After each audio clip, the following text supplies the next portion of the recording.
Yeah. Do you think I, people can take me with this kind of suit for job hunting? I would even say yes, but it depends on the company.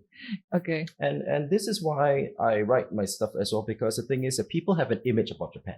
Yeah. That image is most often true. You're looking at the Mm, Japan that is the black and white suits, but right. it also is the Japan that is not the black and white suits. And my own advice to many people is just, aim for those companies where you don't have to wear the black and white suits, that's one thing.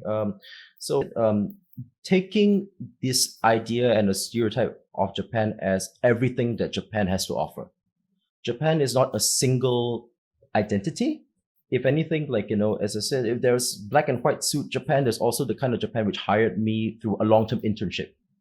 So it's a matter of not stereotyping and looking for the company that is the best fit for you. So that's the first thing. So not stereotyping, because many people will stereotype. Number two is one of the big issues is that many students, when they job hunt, they go for the obvious places. Like Toshiba, Mitsubishi, and there are two ways that people do obvious choices. Number one is they look for companies that they already know.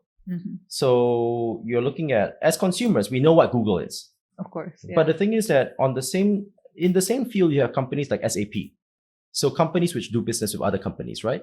Most students don't know these companies, and they forget about these companies. So like things like forgetting about B2B companies is one very common mistake.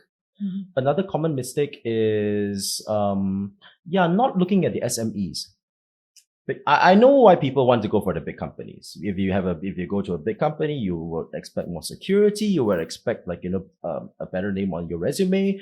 You would expect also when you write home to your mom and you say that you say that I'm now in Toshiba, I'm now in Fujitsu, especially because I'm from Singapore, and the thing is, you saw East Crazy Asian, rich Asian thing. not really crazy rich Asians, but I mean this thing about familiar pride and whether your mom is going to come and ask you whether this is a safe company or not. There are these things.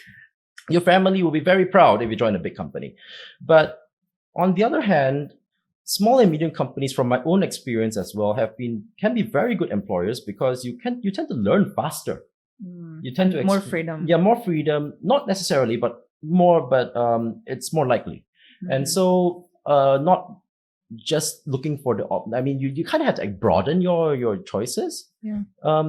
Another thing that is quite a common thing is thinking only about yourself. And this applies to resumes, and this applies to interview technique. And while it seems very obvious, right? When you do job hunting, you need to not talk about what you want to talk about. You have to appeal to an employer. Of course. But sell yourself. Yeah, you have to sell yourself. But it's many people that I've seen so far are not selling themselves. They're looking at what they want to buy. So it's like, when a company asks you, why do you want to join us? And the student says, I want to join you because I think that you are a stable company and therefore I won't get retrenched. There are such people. Or I want to join you because you have, you don't have a, what do you call it? You don't require your employees to put on a suit. Or to speak Japanese, something like that. That's not the point. The point is that everywhere in the world, if you want a job, somebody is giving you a salary. You need to prove why you are worth that salary that they give you, not just that you want a salary. Everybody wants salary. Who doesn't want money, right? So these, I think, are the three common issues that I do see for foreign students. Though I think there's actually a lot more, including things like not asking for help. How does network work here, when it comes to job hunting? They work in a very different way compared to overseas. In the first place, because of the traditional job hunting system in Japan, it's often the case is that even if you have a reference from a senpai, right, you still have to go through a typical job hunting system, especially in big companies. But if you're talking about small and medium companies, it's actually quite common for, let's say, if the senpai says that maybe I can introduce you to the HR and then you get hired. It does happen that way. So it happens by referral as well. Yeah, it does happen by referral. Not so much in fresh graduates, but it does happen as well. I want to say a side point as well regarding this because it is important.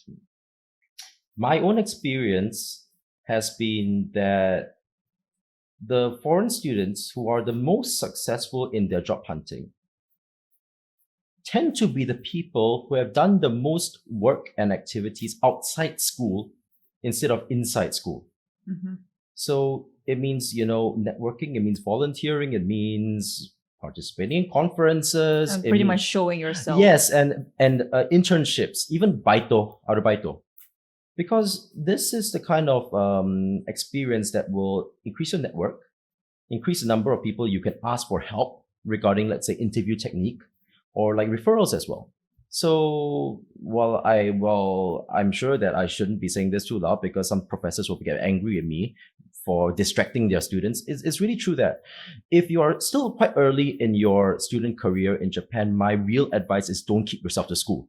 Mm-hmm. Don't sit in your lab the whole time. Don't sit in your lab the whole time because the thing is that's a very, very small slice of society. You don't get to know that many people.